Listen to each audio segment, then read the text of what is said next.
Big addition.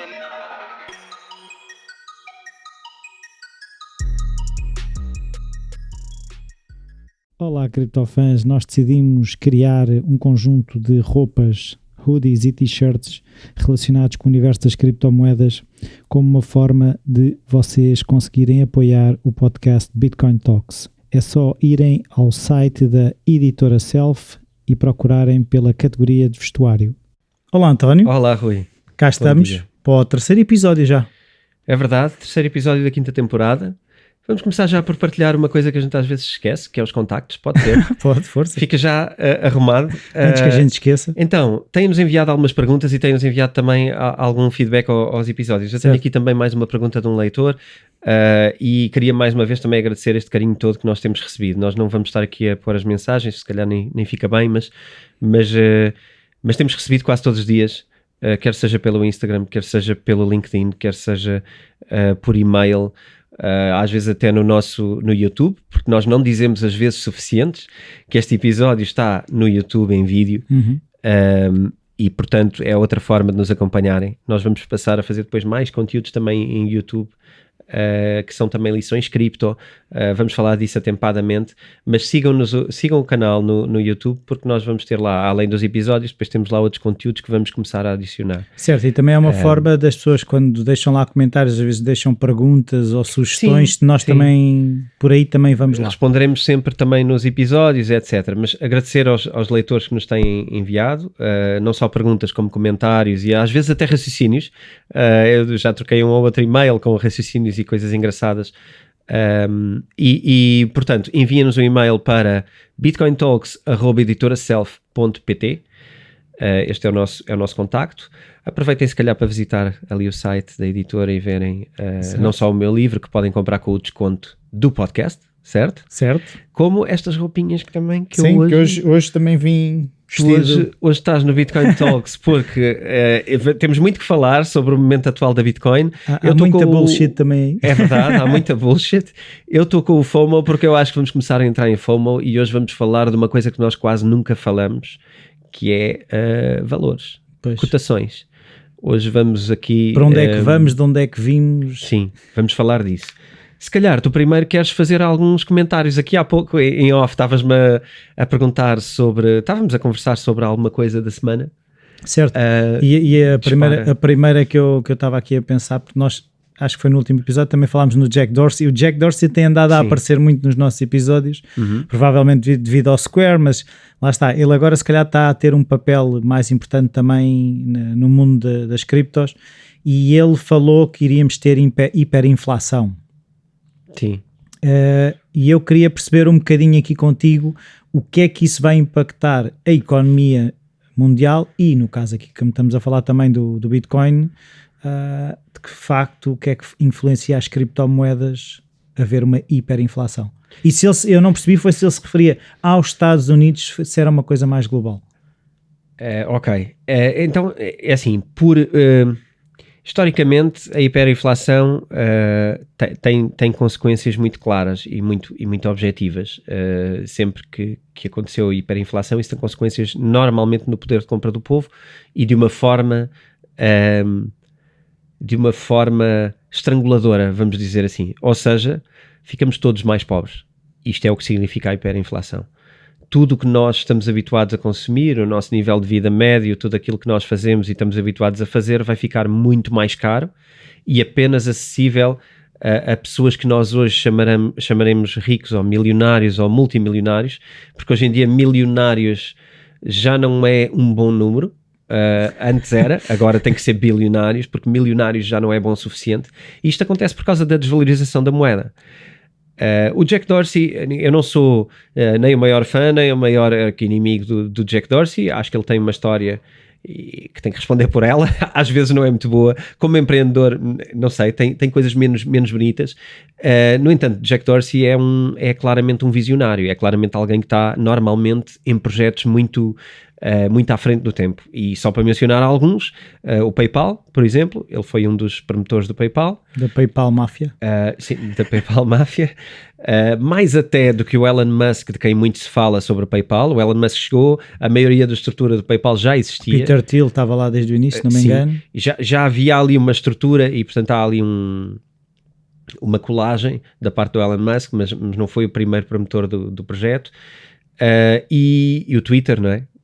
Que toda a gente conhece, e que hoje em dia substitui, acho que em grande medida, tudo o que são notícias e informação e telejornais, porque as coisas acontecem em tempo real. Certo, não é? Tem um impacto, ou seja, os tweets têm um impacto que poucas agências noticiosas têm, não é? Sim, e hoje em dia o que tu tens a verdade é, a minha experiência recente é, se eu estou com alguém que é um utilizador intenso do Twitter, imagina que há um atentado, isto já aconteceu, é por isso que eu me lembrei desta imagem, há um atentado, e muito antes de haver o breaking news da televisão, de inserir o atentado, se calhar 20 minutos antes, já eu sei, porque alguém comentou comigo, porque está comigo naquele momento, aí olha, houve um ataque aqui ou ali.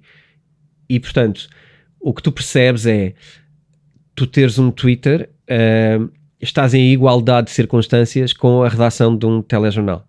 Portanto, tu apanhas as coisas na mesma velocidade que eles. E eles depois têm que pegar naquilo e traduzir para ti outra vez, não é? Mas o problema dos tweets é que não têm filtro, não é? A informação às vezes é... A questão depois é essa. E o filtro, mais uma vez, é o bom e o mau da vida, não é? Que é, às vezes é bom ter filtro, às vezes é mau, não é?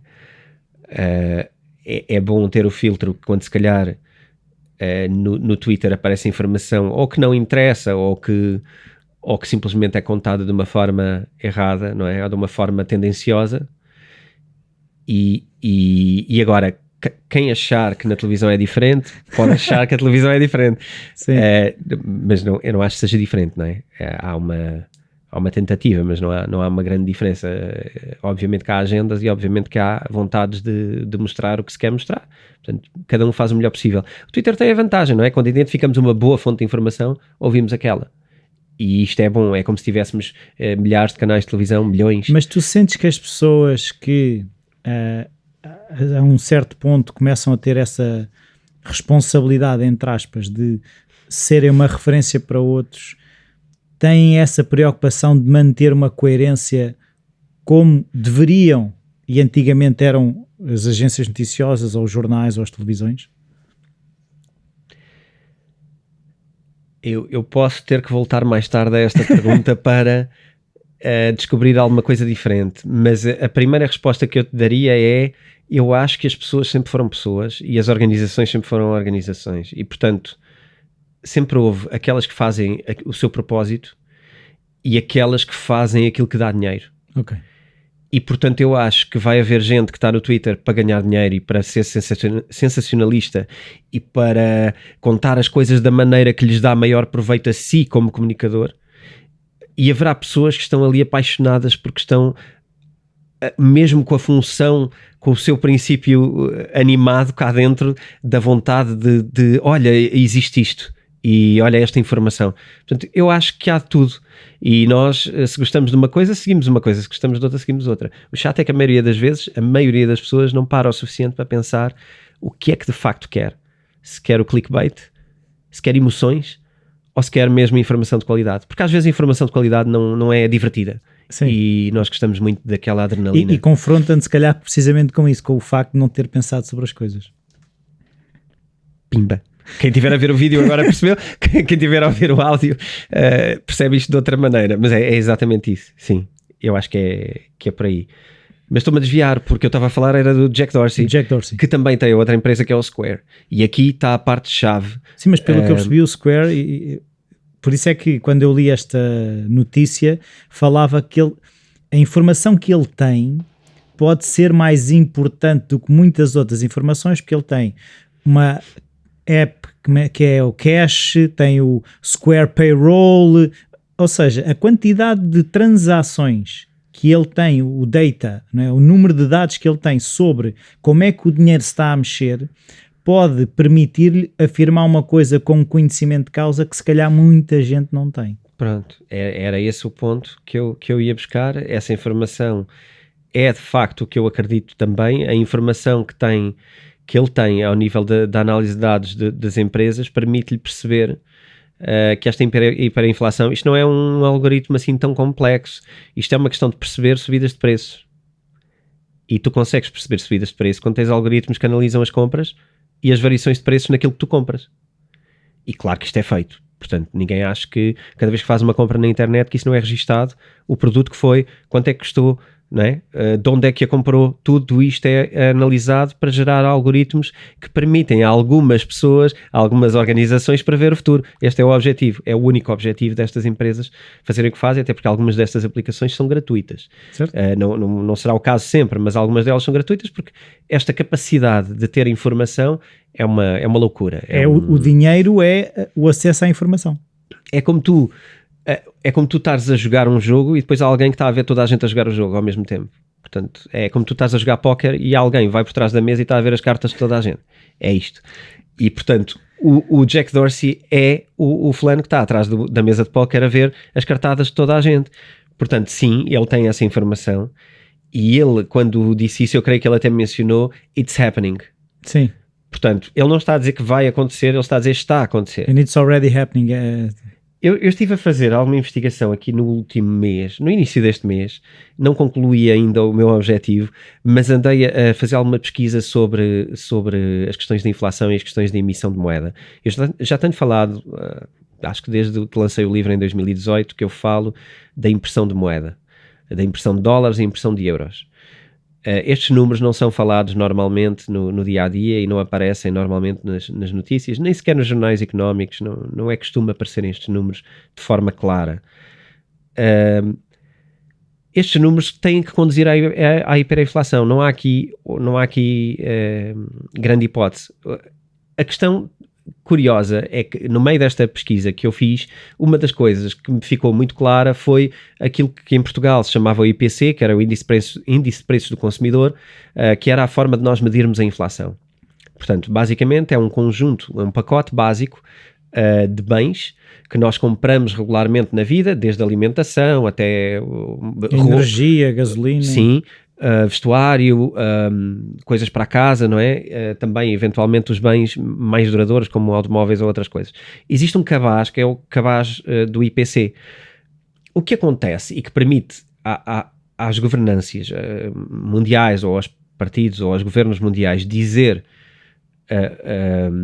que não está a haver inflação, é porque esse cabaz está a ser alterado. Ok? E isto é claro.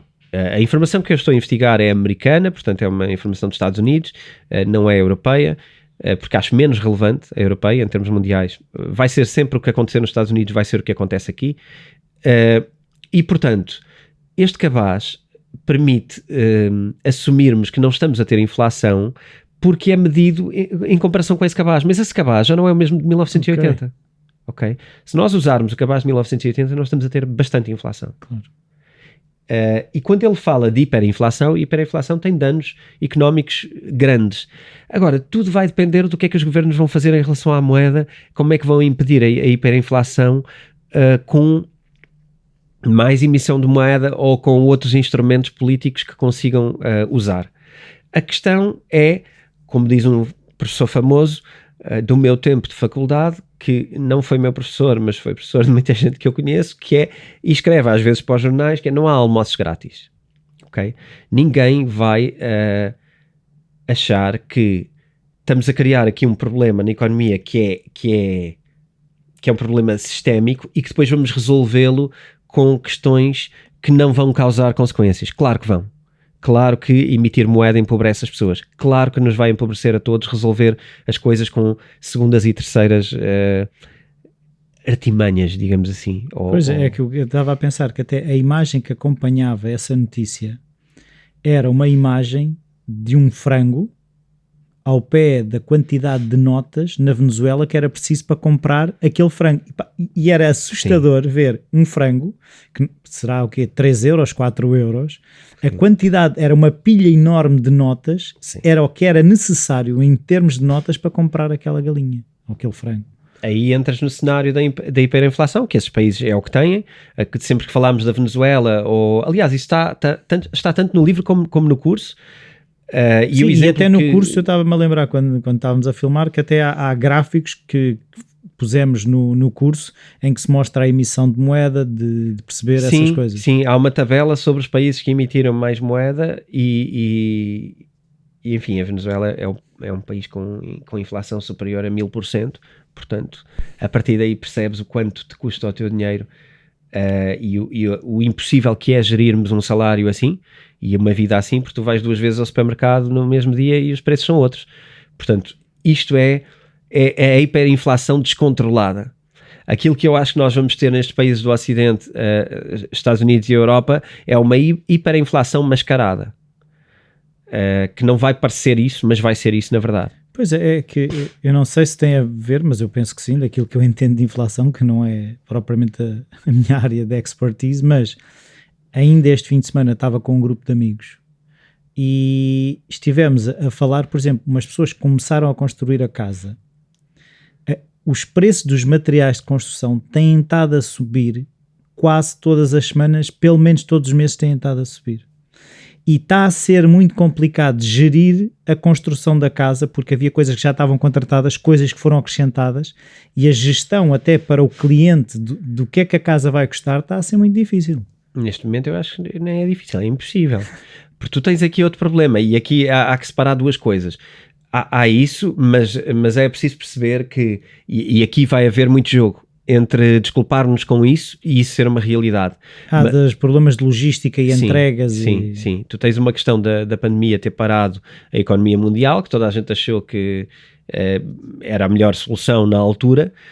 O que acontece é que as consequências disso não foram no momento, vão ser depois. E não falo só do desemprego, falo de, repara, quando tudo parou, tu foste consumindo tudo o que estava produzido na cadeia de produção, dali para portanto, do fim para o início.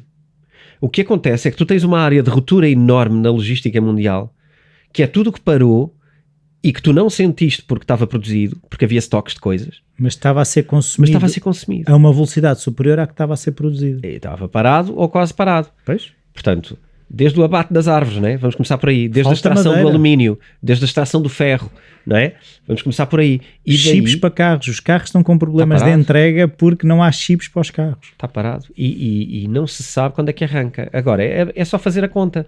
Qual é o tempo desta logística, desta cadeia de logística, desde a produção do carro, que vai arrancar quando houver esse material, que são os transistores, os micro, já me descreveram as peças que têm maior dificuldade e agora não me recordo exatamente, mas estão parados e estão à espera dessas peças para poderem seguir.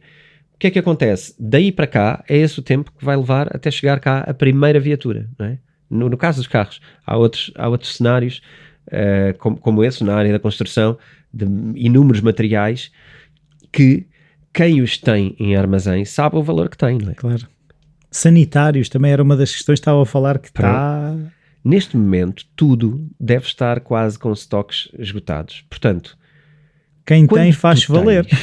Tu dizes, este fulano se quer mesmo fazer isto nos próximos 6 meses ou 1 ano, ou compra a mim ou compra outra igual a mim, mas não tem hipótese. Não vai chegar mais nada, é isto. Não vai comprar mais barato. Não vai comprar mais barato. Quer dizer, não estou a dizer que todos estão com preços concertados. Isto não é bem o mercado da gasolina em Portugal. Aproveitei esta piada. Mas não tem graça nenhuma. Não tem graça nenhuma, porque nós é que levamos com isto tudo, não é? Não estou a dizer que tem preços concertados, mas claro que as pessoas sabem o que têm na mão e as vontades são iguais, portanto não é difícil, não é? Não é difícil as pessoas perceberem que também ele próprio, quando vender aquilo, também não tem nada para vender. Portanto, ele tem que fazer valer aquilo que tem. Isto não é só malandros. Isto também é pessoas que têm cuidado da sua vida, não é? Ele só tem aquele estoque, nunca mais vai receber. Ele só faz lembrar também aquilo que me explicaram relativamente à Venezuela, que é as pessoas que têm lojas, quando vão comprar, eles quando vendem já estão a contar com o preço daí a 3 dias. Porque eles sabem que vai aumentar. Então, imagina que eu estou a vender o frango a 4 euros, porque eu sei que quando eu for comprar, eu já vou comprar mais caro do que aquilo que eu comprei do outro dia. Então estou sempre a aumentar os preços, porque eu quando for repor o meu estoque, eu já vou pagar mais caro. é assim que a cadeia da inflação fica imparável. É quando toda a gente assume que ela é uma realidade e para trás e para a frente está sempre a imputar. Portanto, tu chegas a isto, o que tu querias é que no primeiro momento as coisas vão logo ser mais caras. E isto é a implementação da hiperinflação que basicamente faz-nos perder poder de compra. A única questão é, as pessoas podem olhar e dizer, mas é um dado económico como outro qualquer. É um dado económico cuja consequência só pode ser esta. Todo o dinheiro que juntaste até hoje vale menos. Não há outra hipótese. E isto não é bom. Diminui o teu poder de compra, em princípio diminui também a tua qualidade de vida, não é? Porque o teu euro vale menos. E, portanto, se tu andaste a juntar euros para um dia mais tarde, não é? E se tu juntaste, agora vale menos. Mas quando juntaste, valia aquilo. Não é? A inflação faz com que comprar amanhã, ou seja, poupar dinheiro amanhã é pior do que poupar hoje. Portanto, mais vale gastar hoje do que gastar amanhã. Não é? E isto é também interessante. Vamos analisar agora também economicamente. E se calhar também, para não perder muito mais tempo à volta disto, dar um global aqui. Isto é interessante para estimular o consumo também. Porque se tu... E aliás já temos ouvido bocas, entre aspas, de líderes europeus a dizer vamos agora gastar o que não gastámos na pandemia. Certo. Como se isso fosse uma grande vontade. Como se não tivessem gasto nada. Como se não tivessem gasto nada e como se não tivessem perdido rendimentos, porque, enfim, é uma total irrealidade. Eu acho que só pensa assim quem vive de subsídios. Bazucas. Devíamos fazer um episódio sobre bazucas também. Nem vou pegar em bazucas, Bitcoin, vou só pegar talks, armamento. em seduzir as pessoas a gastar. Pronto, e que é aquilo que eu acho que vai ser a cassete nos próximos meses. A promoção de não, a economia está bem, comprem. Sim. Que é interessante para... Mas como é que tu podes fazer isso? Lá está. Se tu estás a ver que o teu dinheiro está a valer menos, que as coisas estão mais caras, como é que tu vais convencer alguém no seu perfeito juízo que é a altura para gastar dinheiro? Olha, começas por mudar o IPC, o Índice de Preços do Consumidor, e criar a ilusão de que as coisas não estão mais caras. E depois começas por subir os salários mínimos. Mas tu vais ao supermercado e te apercebes que aquilo que tu compraste há uns tempos, ou semana passada... Mas tu apercebes-te mesmo? Não, a semana passada e já estás em hiperinflação. Eu estou mais não a falar... estou a dizer semana passada, mas imagina se tu tiveres uma noção de... eu tenho uma noção mais ou menos a quanto é que eu tenho comprado, por exemplo, determinados produtos ao longo dos últimos tempos. E quando aquilo sobe um bocadinho, tu apercebes-te. Pergunta cética. Tens mesmo? Com tantas promoções da semana, descontos de 40% com pontos no cartão... oportunidades da semana, eu não uso, como é que é dizer, eu não vou a sítios em que o desconto é em cartão, ponto. Ok. Não uso. Isso ajuda a saber um valor. Porque aquela coisa de não sei o quê, acumula, e depois quando tu vais a ver onde é que está o dinheiro, interessa-me, no momento em que eu chego à caixa eu pago. Certo. Ok, mas muita gente não faz isso, não é? As 3, 4 maiores cadeias de Portugal de supermercados e hipermercados fazem constantemente hiper promoções, também hiper. É tudo hiper. É tudo hipermercados, tudo hiper promoções e oportunidades da semana. Eu acho que no baralho e dividir disto tudo, ninguém sabe muito bem ao preço a que compra nada. Acho eu. É a minha ilusão sobre...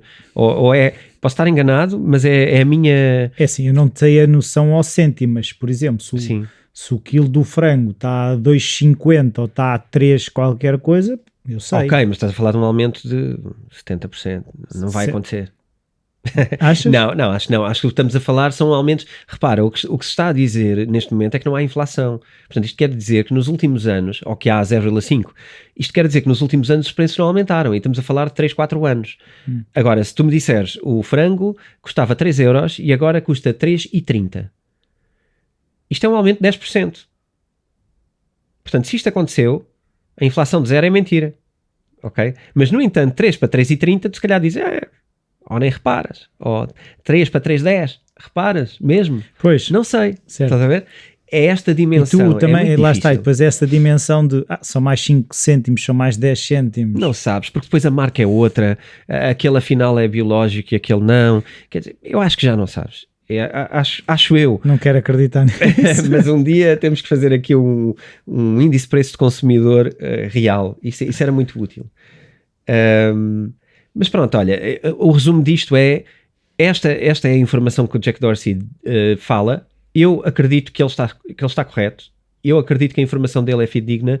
Eu já o venho a dizer há muito tempo, portanto, eu acho que é isso que está a acontecer. Então, e agora, outra coisa que é, qual é a vantagem dos Jack Dorseys que existam falarem destas questões? O que é que é mesmo uma missão de ajudar as pessoas? O que é que significa um Jack Dorsey dizer que estamos com hiperinflação? Eu acho que só ele é que sabe o porquê de dizer e como é que isso é ou não interessante para ele, ou como é que isso é uma missão de vida dele. Eu não consigo interpretar o Jack Dorsey que há em nós. Pelo menos o que há nele eu não consigo interpretar.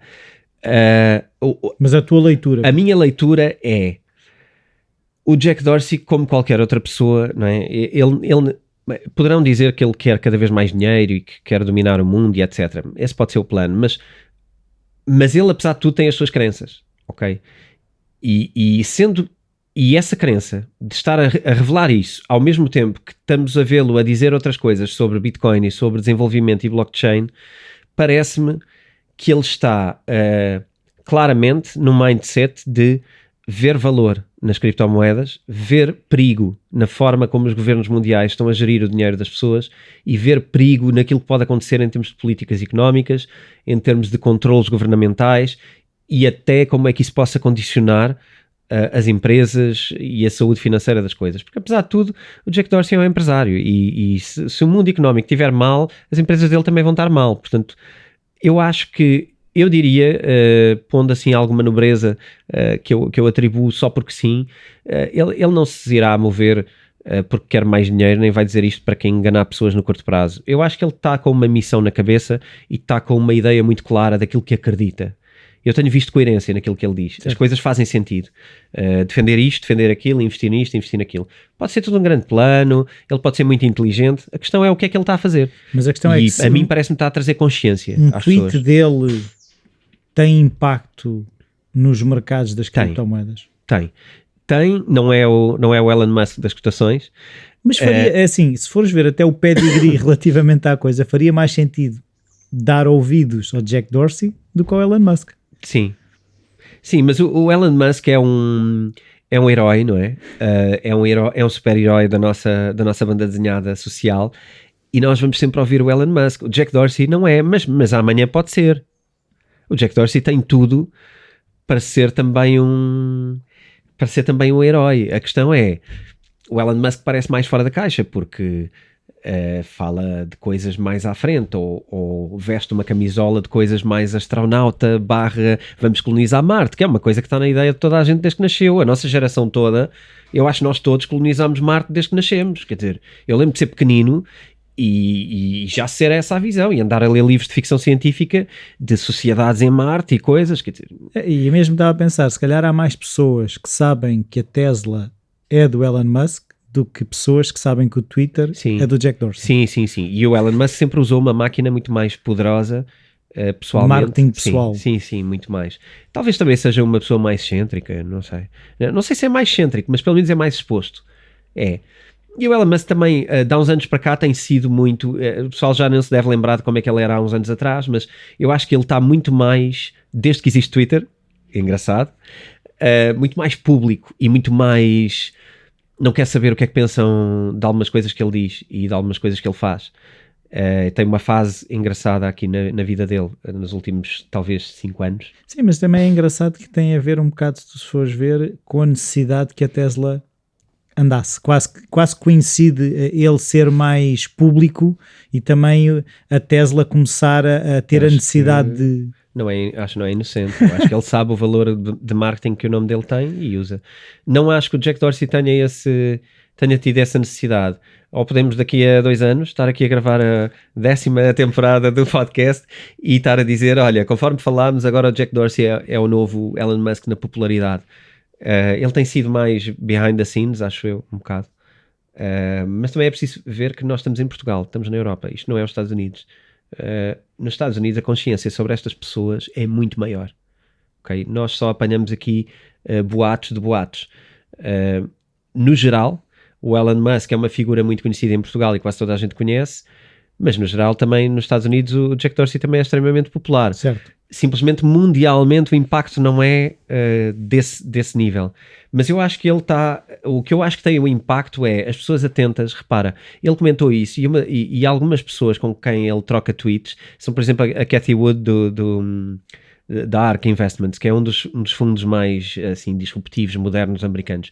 E, portanto, o impacto dele nos mercados é grande. Aquelas pessoas estão... Eu já presenciei também algumas talks e vamos dizer, mini-conferências, por exemplo, onde esteve até o Elon Musk, a Cathy Wood e o Jack Dorsey. Por acaso, uma que me lembro, estavam os três. E, portanto, estas pessoas, quando falam, muita gente ouve. Os próprios investidores vão atrás de muita coisa que eles dizem. Portanto, isto tem um impacto muito grande nos mercados. Eu não acho que tenha o impacto, vamos todos agora a comprar criptomoedas por causa disso, mas acho que dentro do enquadramento daquilo que é o mundo financeiro, o Jack Dorsey é ouvido, e quando diz uma coisa destas, com a informação que tem, acho que é ouvido.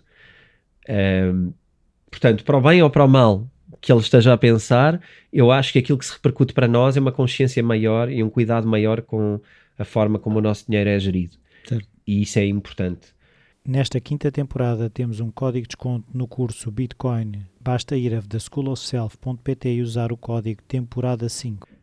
Pronto, eu já trouxe aqui os meus temas, que era só um. E estou muito consciente que temos aqui agora uma tarefa grande de tentar bater a nossa agenda do dia. Bom, mas o Bitcoin Talks é isto, não é? É conversar sobre os temas que são importantes. Tínhamos aqui uma dúvida que eu disse que íamos responder e queria cumprir. Não é muito complexa, que é do Nuno Marinho. E ele pergunta, na prática, como é que que falamos destas coisas de El Salvador entrar em criptomoedas e as pessoas terem criptomoedas, mas como é que na prática isto começa e como é que na prática acontece? Então, eu reuni aqui 4 pontos que são um bocadinho o percurso de como isto foi montado em El Salvador. Em primeiro lugar, existe uma aplicação que se chama Chivo, Chivo Wallet, que foi a empresa que fez a parceria e que eu mencionei há uma temporada e tal atrás, em que um rapaz tinha feito um discurso muito emocionado na conferência de Miami, acho que foi nesse episódio, que era da Chivo, e esta é a wallet que o governo assumiu para fazer o serviço de criptomoedas. A wallet é gratuita e pode ser instalada, e quem instalar e adotar tem até um bónus de $30, que para lá é muito dinheiro, ok? Depois de instalarem, tem só que configurar como é que circulam ou pensam nas moedas, em dólares ou em Bitcoin. Depois, o que é que temos? Ok, temos uma wallet, mas como é que pomos lá dinheiro? Então, foi criada uma rede de ATMs, portanto, nós chamamos de multibancos, mas na verdade não são multibancos. Multibancos é uma marca. Aquilo são ATMs, são Automatic Teller Machines, e são, portanto, terminais de multibanco, vou repetir, que estão espalhadas pelo país, e são cerca de 200 nesta altura. Portanto, o país não é muito grande. São cerca de 200 pontos onde podemos depositar moeda ou dólares e converter para a nossa wallet. É carregar a wallet. É não como é exchange normal. Como carregávamos o passe, como carregamos telemóveis, como carregamos o passe, como carregamos qualquer outra coisa. Portanto, esta é uma das formas. Depois, para pagar, é como as pessoas estão habituadas a utilizar aquele serviço cuja marca agora não me apetece dizer, mas que é ler um QR Code, não é?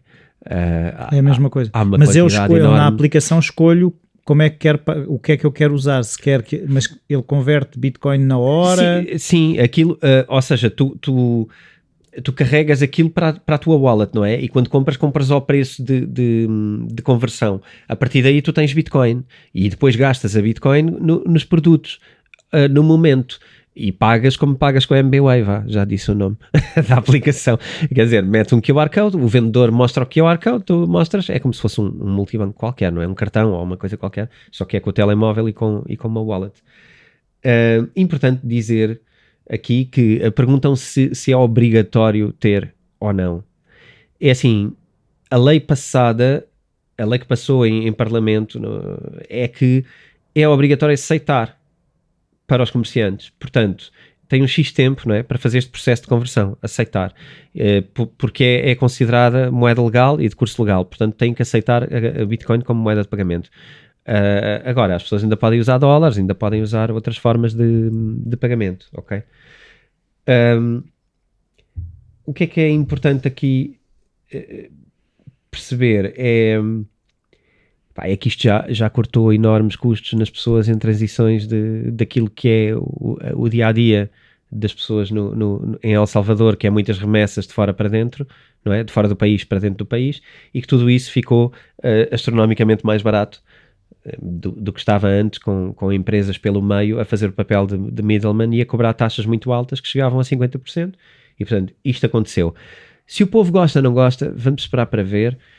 Eu acho que ainda não há grandes sondagens credíveis, eu acho que demora tempo, portanto acho que não é tempo de analisar, mas isto era a resposta para o Nuno Marinho, que queria saber como é que era na prática. Portanto, as pessoas instalaram e começaram a usar, vamos ver como é que isto se comporta.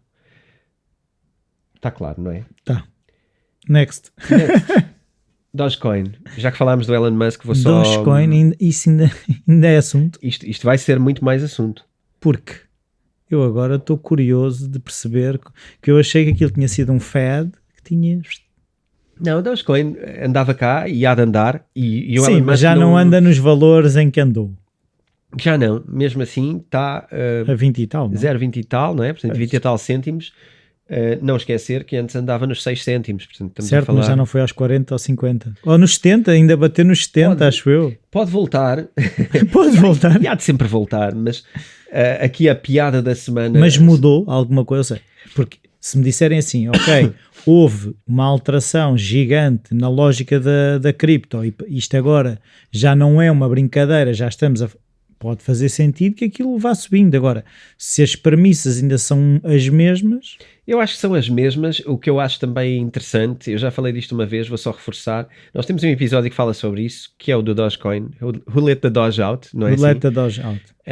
Quem quiser relembrar, vá ver esse episódio.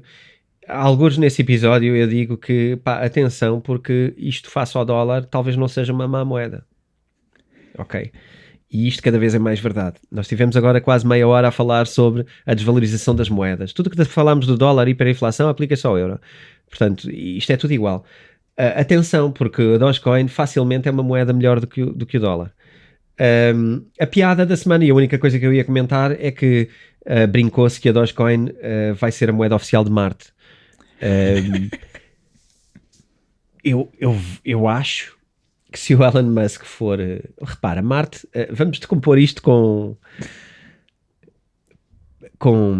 consequência. Marte não tem dono, não é? Quem chegar lá é colonizador. Eu não sei onde é que é a conservatória do universo onde possas registar a propriedade. Não tem dono. E se imaginarmos que os primeiros a chegar lá são governos, seja A, B ou C, ou sejam particulares, alguém vai criar alguma forma de troca lá. Porque a jurisdição, perdão, é outra, e tu não tens que obedecer a nenhum governo. Portanto, podes criar uma coisa. Eu não tenho... Eu olhando assim, de longe, para mim é de caras. Que é a Dogecoin. Que é a Dogecoin, que vai ser a moeda de Marte.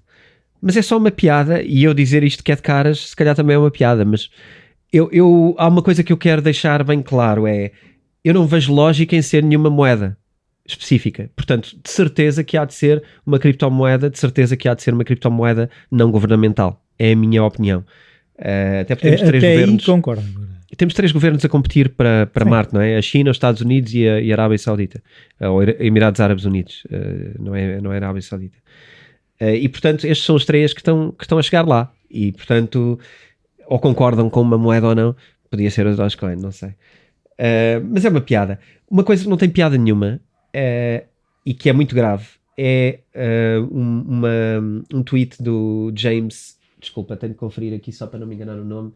Schnelly, acho que é assim. James Schnell, ok. Schnell. Yeah. é um dos core, ou era um dos core developers da Bitcoin, e que saiu agora, decidiu sair, e o que ele disse faz-me ter a certeza que saiu por motivos de, provavelmente, de segurança pessoal ou de temer alguma coisa, porque ele fala num tweet onde diz que decidiu fazer o step down da equipa de core developers, e diz que hoje em dia os perigos envolvidos legalmente para quem trabalha em desenvolvimento de Bitcoin são elevados. Portanto, eu acho que isto é provavelmente a coisa mais importante que eu disse nos últimos 5 episódios, e a seguir vamos falar de outra coisa e vamos todos esquecer disto, mas isto é muito grave e isto põe muita coisa em causa.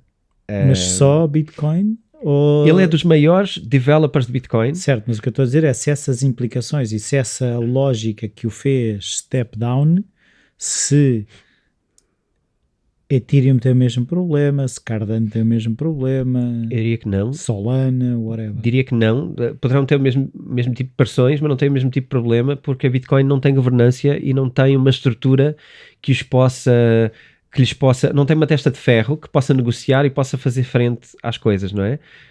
A Bitcoin não negocia, a Bitcoin desenvolve. Portanto, tu não tens aqui, a Bitcoin não é uma empresa, a Bitcoin tu programas, e se aquilo é melhor para o código, tu implementas. Não há aqui eu sou do Ethereum e agora vou fazer uma parceria com a Volkswagen. Não é isso que eu estou a dizer. Estou a dizer se as e mais nenhuma moeda é assim. Ou tens uma outra moeda assim. Porque o Satoshi não existe. Ou seja, porque não há essa personagem a ser cartaz da coisa. Sim. Tu podes ser altamente pressionado, tu podes ser altamente condicionado, tu podes ser altamente escrutinado. Então, mas eu posso ser developer... Se não existe a empresa Bitcoin, qualquer pessoa pode ser developer Bitcoin. Certo.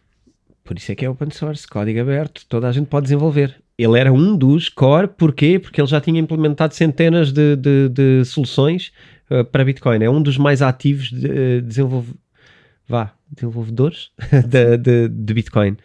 Portanto, era uma das pessoas mais relevantes neste processo todo de fazer a Bitcoin chegar até hoje melhor e mais eficiente do que ontem. Mas isso então é o mesmo que uma equipa de futebol perder um dos seus principais jogadores. Tentando fazer aqui um paralelismo. Sim, sendo que tens de ter consciência de que essa equipa não tem um presidente, nem tem um treinador, não é? Mas imagina que como tu estás a dizer, era um jogador que marcava muitos gols, porque muitas das coisas que ele implementava, ou seja, que ele programava, eram implementadas. O que era uma mais-valia para a Bitcoin. Certo. Eu não estou a dizer que não haja lá outra pessoa tão capaz como ele, mas é menos uma pessoa como ele que lá está. É, mas o meu foco nem seria perdeu-se um talento. O meu foco seria trabalhar ali, está a ficar complicado. Mas o que é o ali? Se não existe... Ou seja, o ali é tu dedicares tempo da tua vida e o teu talento a resolver um problema que é a Bitcoin e a melhorar esse problema. É isto. Mas ninguém lhe paga. Eventualmente tu recebes em contribuições, ou seja, se tu te dedicas, existem budgets para desenvolver. Budgets de onde? Se não é uma empresa, é que eu agora estou a começar a tentar perceber... Certo, eu explico isso, acho que no livro eu tenho uma parte onde explica como é que a equipa é paga. A equipa é paga por contribuições, primeiro doações. O MIT tem uma parte de contribuição e uma parte de governância dentro desse grupo, mas acima de tudo estamos a falar de core developers dentro do GitHub, onde os desenvolvimentos são votados, onde há uma total democracia. Portanto, há todo um país de pessoas a votar constantemente em processos, em decisões. E, por exemplo, tu tens a Bitcoin Cash a nascer de um fork porque developers acharam que era de uma maneira e outros acharam que eram de outra. E, portanto, é uma democracia onde se paga a pessoas com fundos próprios e doações e etc. Portanto, é tipo uma fundação onde as pessoas recebem pelo seu trabalho, mas onde, acima de tudo, as pessoas propõem trabalho que vão fazer e depois são aceitos ou votados ou não, e esse desenvolvimento é implementado ou não.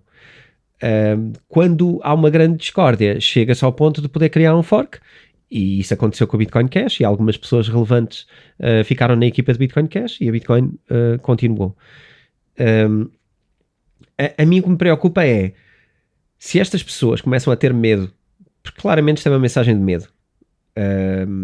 Aliás, ele sugere no mesmo post a seguir, ele explica que novos developers deveriam juntar-se tentando manter o anonimato. Era isso que eu ia dizer, a única solução será o anonimato, porque ninguém tem que saber, mas para receber, como é que tu recebes? Tens uma wallet, lá está. Claro. Okay. E depois tens que fazer as transações necessárias para que não se consiga colar aquilo à pessoa. Porque tu, na verdade, tu estás numa posição pública e frágil, não é? Porque tu estás numa coisa que afeta muita gente e os resultados de muita gente, o dinheiro de muita gente, os interesses de muita gente e muitas organizações. Portanto, é de facto um problema que nós não pensamos às vezes suficientes. Já se mataram pessoas por menos dinheiro, se calhar. Pois, diria que sim. Pois. E diria que este step down não é feito de uma forma de ânimo leve. Não me pareceu minimamente voluntário, pareceu-me condicionado e de alguém que está com... Pode ser um lado público e agora continua na sombra a fazer o que fazia. Também já se leu isso. Claro. Há posts, isso é óbvio. Bela forma de dizer que vais continuar a colaborar não estando a colaborar. É uma possibilidade, é uma proteção, quem dera que sim, não é? É uma proteção. Se de facto o contributo dela é importante, quem dera que sim, mas eu gostava só de ter gasto este tempo no episódio, porque acho que isto é extremamente importante percebermos que está tudo em causa quando as pessoas que desenvolvem estão em perigo, e portanto isto era algo que nós devíamos alimentar e pensar mais vezes. Mas também não defendes criação de mecanismos de proteção, é isso? Não, eu acho que devem-se criar mecanismos de proteção. Mas acho Como? Que o único possível... Mas quem é que os vai criar? Não, acho que o único possível é o anonimato. Acho que aqui não há nada a fazer. Não há nada a fazer, não estamos a tornar a Bitcoin num dólar. Claro. Não pode haver entidades que regulam entidades que controlam e protegem entidades. Senão, é anonimato, é a nossa melhor proteção possível. E é aquela que nós não cuidamos às vezes suficientes na nossa vida. Este episódio é patrocinado pela editora Self, onde podem encontrar livros sobre como investir, day trading e o livro do António, Bitcoin. Os ouvintes do Bitcoin Talks têm um desconto extra de 15% em todo o site. Basta irem a www.vidaself.com e usar o código Bitcoin Talks. Repito, basta irem a vidaself.com e usar o código Bitcoin Talks. Ponto 2. Vamos aqui tocar rapidamente o ETF que tocámos na semana passada, por causa das consequências dele, não é? Porque atingimos um all-time high, portanto uma cotação mais alta do que nunca na Bitcoin. 60 mil? Em dólares, 65 mil, creio eu, e portanto foi a maior cotação de sempre.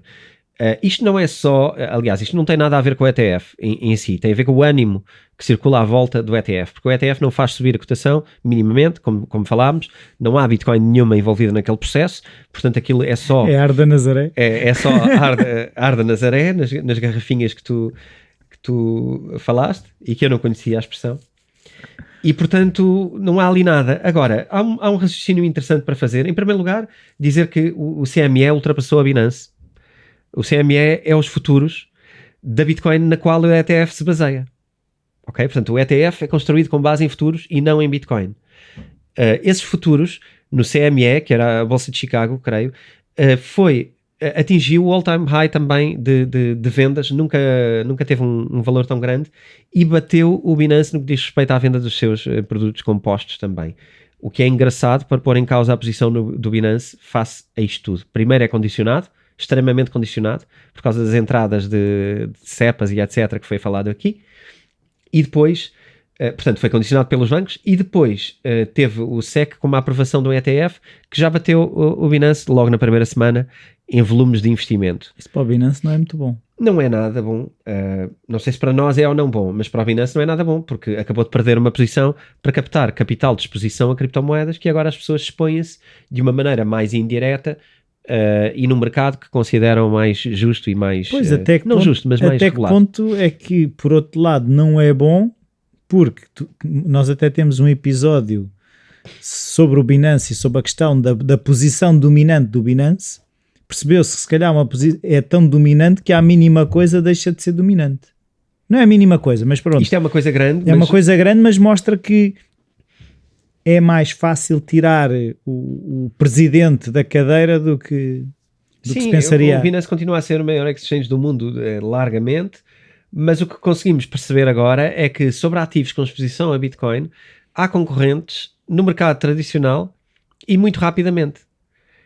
E isto não é ainda nada, porque este ETF é um bocado fake, mas eu gostava de ir buscar uma analogia, porque é assim, nós temos falado disto, mas por exemplo no Canadá já existem ETFs com base em Bitcoin mesmo, ok?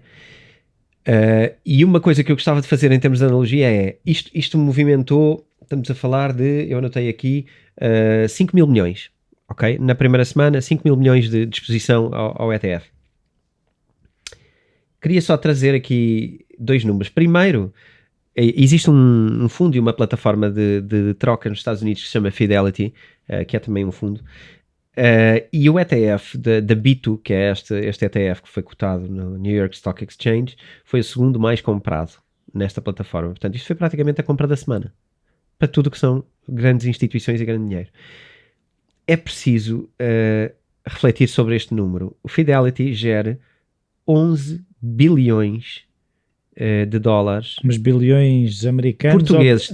Portanto, americanos são 11 trilhões de dólares. Isto é sempre esta confusão. 11 trilhões de dólares. E estamos a falar de um ETF que não convence muita gente ainda, porque é um ETF sobre futuros. Mas não achas que houve muita gente a comprar naquela postura de eu não sei o que é que isto vai dar? Eu acho que eles sabem o que é que isto vai dar. Eles sabem que estão-se a expor a Bitcoin. Aliás, já houve inclusivamente repórteres em notícias nos Estados Unidos. Em Portugal isto não se fala na televisão, mas nos Estados Unidos não se fala de economia sem se falar de criptomoedas. E os próprios a dizerem, eu já tirei o meu dinheiro do fundo A ou B, não dizem o nome do fundo, mas já tirei o meu dinheiro de um fundo mais conservador para colocar num fundo que tem exposição a criptomoedas. Portanto, isto é altamente desejado por toda a gente que está na finança. Toda a gente quer exposição a isto. Mas essas pessoas não têm criptos?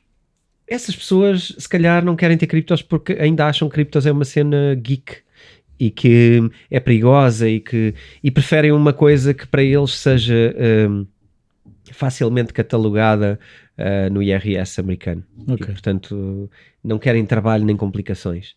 E eu acho que muita gente não quer trabalho nem complicações e nós estamos a ficar muito americanos e se calhar vamos pelo mesmo caminho. Portanto, facilmente vamos ali, compramos um ETF, estamos expostos a Bitcoin. Qualquer dia vende-se no supermercado. O teu amigo que tem mesmo Bitcoin diz, mas tu não tens Bitcoin? Ele diz, quer lá saber, estou a ganhar o mesmo do que tu e ficamos nisto.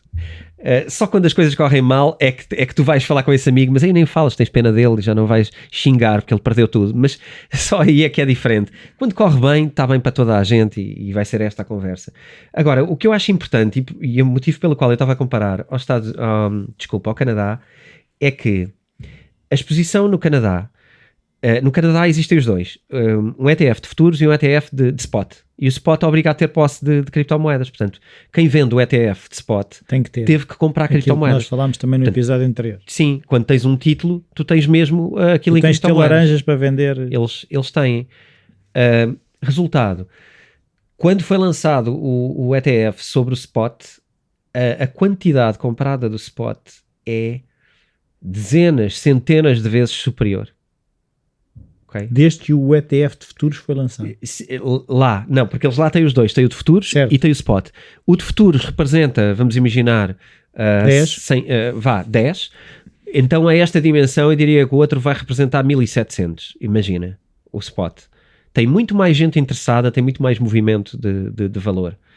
Ora, isto foi só uma amostra do dinheiro que existe nos Estados Unidos e estamos aqui a falar de 1.4 mil milhões de exposição, que se fizermos uma analogia para spot, porque vai entrar de certeza um spot nos Estados Unidos, ok? A minha opinião é que até ao final do ano vamos ter um ETF em spot,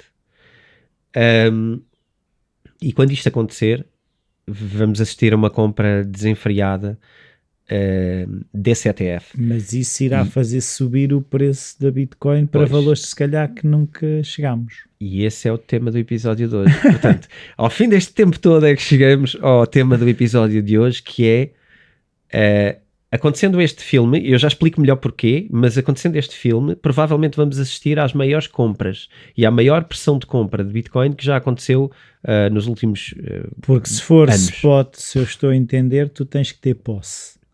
as pessoas que querem criar os ETFs vão precisar de ter Bitcoin nas suas mãos, a procura vai aumentar, claro que o preço vai disparar. Certo. E isto, em teoria, acontecerá... Mas não é um nível de o Elon Musk fez um tweet. Se calhar é. É? Mas para cima. Pois é isso que eu estou a dizer. Não é porque é superior. Ok. Ou Olha, seja, olha que é drástico. Podemos dividir as culpas, não sabemos de onde é que vem o valor mesmo, não é? Mas eu acho que vai ser muito pesado. Acho que vai ser uma coisa muito forte, porque na verdade vão ter que comprar e vão ter que se expor à Bitcoin mesmo. Há só aqui uma questão tricky, que é o... Se vai acontecer ou não. e é como é que vai acontecer. Eu vou dizer como é que eu acho que vai acontecer e posso falhar e tudo bem com isso, mas eu acho que o SEC só vai permitir aprovar um ETF sobre spot, portanto sobre compra real, quando os bancos tiverem regulamentado que já podem ter posse de criptomoedas e fazer custody de criptomoedas. Os bancos terem criptos. Os bancos poderem... Eu depositar criptos no meu banco. Sim, e comprares cripto no teu banco e eles têm lá as criptos no teu banco. Numa wallet, não é? Elas não são físicas, portanto são bem certo. virtual, Sim, tal como os euros. Mas é isso. A questão é, eu vou ter uma wallet dentro do meu banco. Sim, tu estás na tua app do banco. Tens app do teu banco? Tenho. Ou pelo menos online. Sim. Pronto. Vai haver lá uma carteira que em vez de ser uma conta a prazo ou uma segunda conta ou o que for, mas será criptomoedas. Not your keys, not your coins? Claro que sim. Será tipo custódia. Revoluts e coisas? Sim. Não vais ter custódia, não vais ter as chaves privadas. Vão estar do lado do banco. E o banco vai ter a custódia do teu dinheiro. Ou seja, é como o teu dinheiro, também não está contigo. Se o banco te fechar a conta, adeus, não é? E tu não achas que os bancos vão resistir a isso? Não, eu acho que os bancos estão a tentar ter isso. Querem? Os bancos querem ter custódia de criptomoedas, porque amanhã tu queres comprar criptomoedas, nunca vais criar uma wallet, chaves privadas, ter medo de ser hackado. Não. Tu vais ao teu gestor de conta, nem vais ao gestor de conta, tu clicas na tua app do banco, comprar criptomoedas. Quanto? X. Comissão, vai para quem? Para eles. Pronto, estás a ver porque é que querem, não estás? É simples. Tô. E depois, eventualmente, num mundo básico como nós às vezes somos, ainda te cobram dinheiro, como cobravam, para custódia de títulos. Ainda são capazes, durante uns tempos, de cobrarem taxas por ter taxas só para ter. Eu diria que isso já é demasiado arcaico, mas ainda é possível. Eu já vi, eu nunca vi um porco andar de bicicleta, mas, já vi coisas incríveis. Isso vai trazer muita gente que de outra forma não entraria, que são quase todos. Não é? Sim. Esse grande mercado está por ir buscar. E quando mas os a bancos lógica permitirem... será usá-lo como se usa hoje em dia os exchanges. Sim, o banco vai ser um exchange. Vai ser um exchange. É mau, mas vai ser. É isso? Porque vai ser mais caro, não é? Vai ser sempre... Mas não poderá fazer que de uma maneira geral os preços baixem porque vai haver concorrência, porque, por exemplo, o banco vai estar a concorrer com os Coinbase, com os Binance, com os Cryptos.com, não é? Blockchain.com e esses sítios todos, não é? Sim. Poderá significar que a concorrência faça baixar preços. De quê? De serviço? Sim, acho que sim. Acho que estas novas fintechs, e a Coinbase é praticamente uma fintech, o Revolut é uma fintech. O Revolut já tem criptomoedas, portanto, o que os bancos vão fazer é o que o Revolut já faz há 2 anos para aí. Certo. Não é? É tu teres criptomoedas que não estão na tua custódia, estão na custódia deles, mas que são criptomoedas, compras, vendes, só não são, not your keys, not your money, e isso, eu acho que muita gente ainda não está sintonizada para. Nem quer saber. Pois, mas... no momento da verdade é quando as coisas doem e depois vamos todos chorar que fulano A foi mau ou B foi mau, mas na verdade fomos só nós que não tomamos conta das nossas coisas, não é? Eu acho que isto é que é a grande questão. Bom, antes de ir para a filosofia, vamos à história. A história é, na minha ideia, do que tenho percebido, o SEC vai aprovar um ETF quando os bancos puderem propor um ETF e tiverem custódia, porque assim passam a ter um ecossistema muito mais completo e, na verdade, não é? Estamos a falar de um sistema financeiro que é bastante controlado. Controlado, quando eu digo, isto são tudo peças que se gerem em parcerias, não é? O SEC, os bancos, o Fed, quer dizer, estas coisas andam todas de mão dada. E E eu acho que vão primeiro esperar que os players que eles querem tenham condições para o fazer e depois então aprovam. Agora, eu acho que isto vai ser mais rápido do que se pensava e eu diria que isto vai acontecer até ao final do ano. E estou aqui a fazer um wild guess, ok? Mas o que é que te leva a achar que essas peças já estamos a chegar a esse ponto? Para já, porque já tiveste aprovado um ETF sobre futuros, que já é um grande passo, porque isto já era pedido, os ETFs são pedidos há anos. Foi aprovado nos Estados Unidos. Sim, foi aprovado nos Estados Unidos, mas no Canadá já existia. A questão é que o mercado americano é Então, a referência no Canadá mundial, não é? Já existia, não era big deal, não era nada especial. Mas o capital mundial está exposto às bolsas americanas, não está mais nada. Não, quase mais nada tem peso mundial para além dos mercados americanos. E, portanto, quer dizer, o que ali acontecer vai ditar o futuro do capital mundial. Então não achas possível, por exemplo, um banco europeu começar a ter custódia antes de um banco americano? Em Portugal, enfim, a custódia, eu não sei como é que isso está a ser negociado e em que fase é que estamos. Eu acho que pode acontecer antes. No Canadá aconteceu antes. A questão é, não vai ter o peso que tem. E nenhum destes países, nem o Canadá, que é um enorme país, mas nem o Canadá, vai impactar o preço da Bitcoin por isso acontecer, ou não vai impactar relevantemente. Não é uma notícia. Mas se os Estados Unidos fizerem o que o Canadá fez, sim. Vai ser uma notícia, sim. E vai mudar o mundo financeiro da Bitcoin e vai mudar o valor da Bitcoin. Mas, por exemplo, imaginando agora a lógica de se a Europa, União Europeia, fizer, através do Banco Central Europeu, uma coisa qualquer, validavam isso tudo. Não tinha o mesmo impacto que os americanos. Peanuts. Não tem qualquer expressão. Quer dizer, não tem qualquer expressão. Não é comparável a expressão. Não é minimamente comparável. Não é. É relevante em termos de como é que a Europa se está a posicionar em relação aos Estados Unidos e ao mundo e etc. E até vai desviar capital, de capital americano para capital europeu. Se calhar vai haver gente que vai mudar para aqui coisas para poder estar exposto a isto.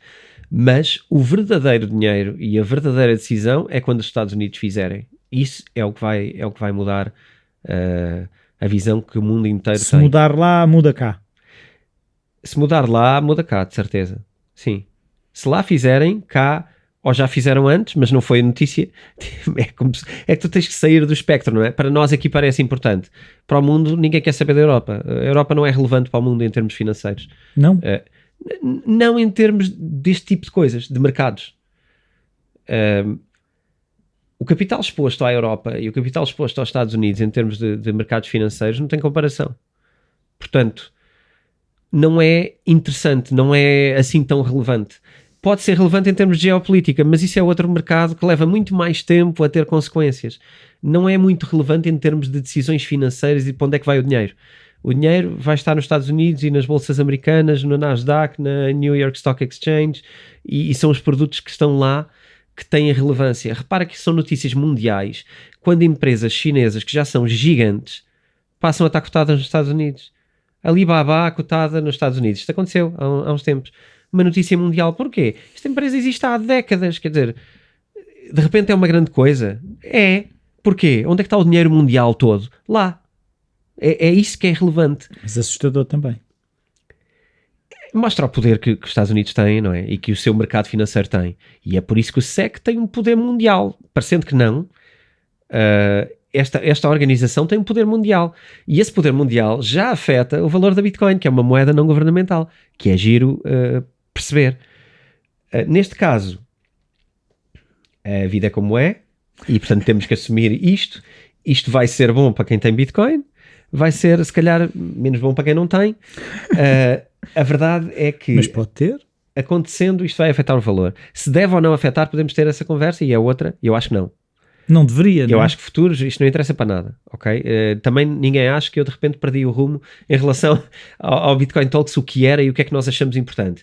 Isto é totalmente irrelevante, mas eu disse que hoje íamos falar de valores e hoje estamos a falar de valores, que é isto acontecendo, isto vai ter um peso gigante e vai acontecer até ao final deste ano. Esse peso reflete caso a decisão seja tomada. Caso. Tanto que é assim, porque aquilo que eu pergunto é esta conversa da Bitcoin ultrapassar os 100 mil euros, dólares, seja o que for, os 100 mil, já era baseada neste plano de ação de haver ETFs, a SEC aprovar, ou é o caminho e olhando para trás, as pessoas que fizeram estas previsões já estavam a ver este caminho ou foi as cartas da Maia?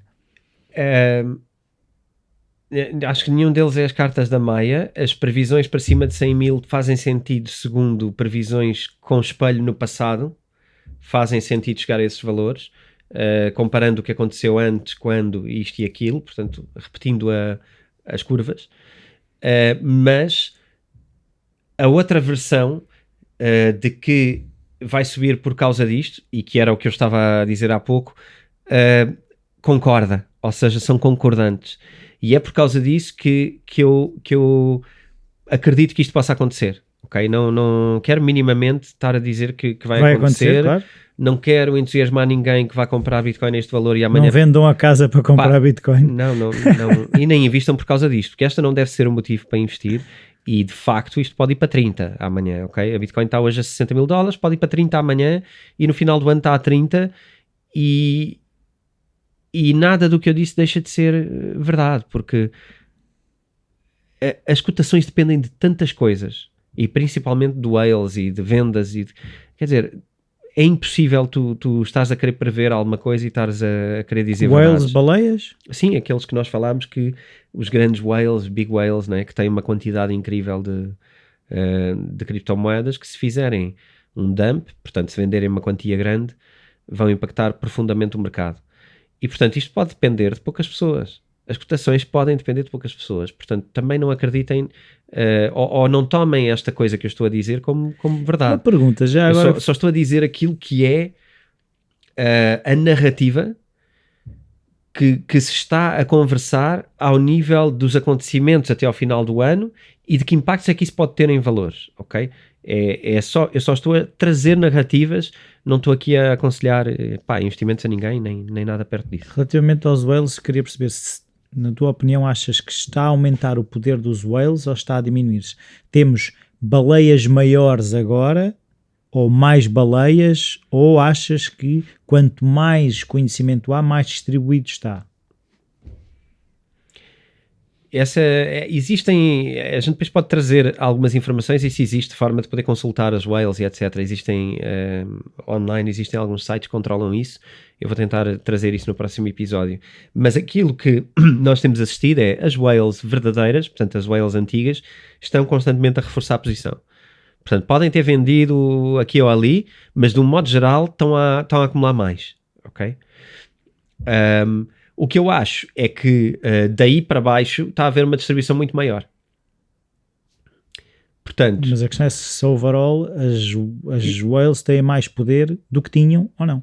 Eu acho que de um modo geral acabas por não conseguir ter, não é? Porque uma coisa é tu teres muitas whales e poucos players e tu tens um peso muito grande. Outra coisa é teres algumas whales e muitos players e todos esses são altamente resistentes com ideias pessoais. Portanto, quanto mais gente estiver, por muito pequenos que sejam, quanto mais estiverem, mais diluído está o poder. Certo, mas tu tiveres, imagina, 5 whales com 90% Sim. do que existe. Complicado. Os outros 10% até podem estar distribuídos um Bitcoin por cada pessoa. Sim. Vale nada. Vale quando estão em causa o momento de quererem vender ou não. Porque repara, eu posso ter... uma coisa é esses 10% estarem com um player que sabe que não tem mão nenhuma naquilo e que não controla nada e então decide, bom, se calhar vou sair de jogo, se calhar vou sair. Ou vou vender aqui porque tenho medo. Outra coisa é 1 milhão de pessoas têm 0,0001 e dizem assim, não, isto que eu tenho aqui não é para vender. Isto vai para baixo, mas vai para cima, porque eles têm 90%, mas também não querem perder dinheiro. Portanto, eu não vou sair. Vou ficar aqui quietinho. Eles querem que isto valha mais e eu vou à boleia. É diferente de estarem menos pessoas com menos dano. São muitos believers, ok? E quando são muitos believers, isto torna-se muito mais resistente. Mas a verdade é, eu não tenho o número absoluto, mas a verdade é que as grandes whales, muitas estão a continuar a querer comprar mais. Agora, isso também não é mau sinal. Quer dizer, uma coisa é boa, tem procura, não vejo isso como mau. Eu acho que toda a gente gostava de ter um quadro do Da Vinci. Portanto, há quem os tem, não é? E cada vez, neste cenário, seria há quem tenha quadros do Da Vinci e cada vez tem mais. Ok? Boa. Mas isso não te tira valor ao bem, não é? Isso traz valor ao bem, porque mesmo quem tem muito quer mais. Então, provavelmente... Mas a partir do momento em que essa pessoa decida vender... Sim, se meteres 20 quadros do Da Vinci no mercado ao mesmo tempo, o Da Vinci provavelmente perde valor global, certo? E esse é o perigo dos whales, e é por isso que eu estava a dizer também que a decisão dos whales é muito mais relevante do que a opinião que eu estou aqui a espelhar sobre o que é que eu acho que vai acontecer, não é?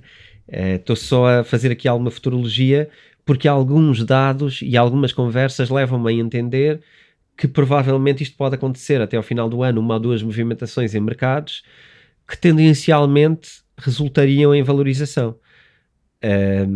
Pois, isto tu estás a dizer que os whales têm tendencialmente reforçado, também não têm interesse em que andar a brincar muito com os valores. Não, podem querer materializar em algum momento, porque se calhar querem tirar dinheiro e liquidar alguma coisa. Mas se tu tens muita quantidade de um bem, tu não queres... E o whales, atenção, o whales acho que é acima de 1000 bitcoins. Portanto, estamos a falar de gente que tem mesmo muito jogo ali.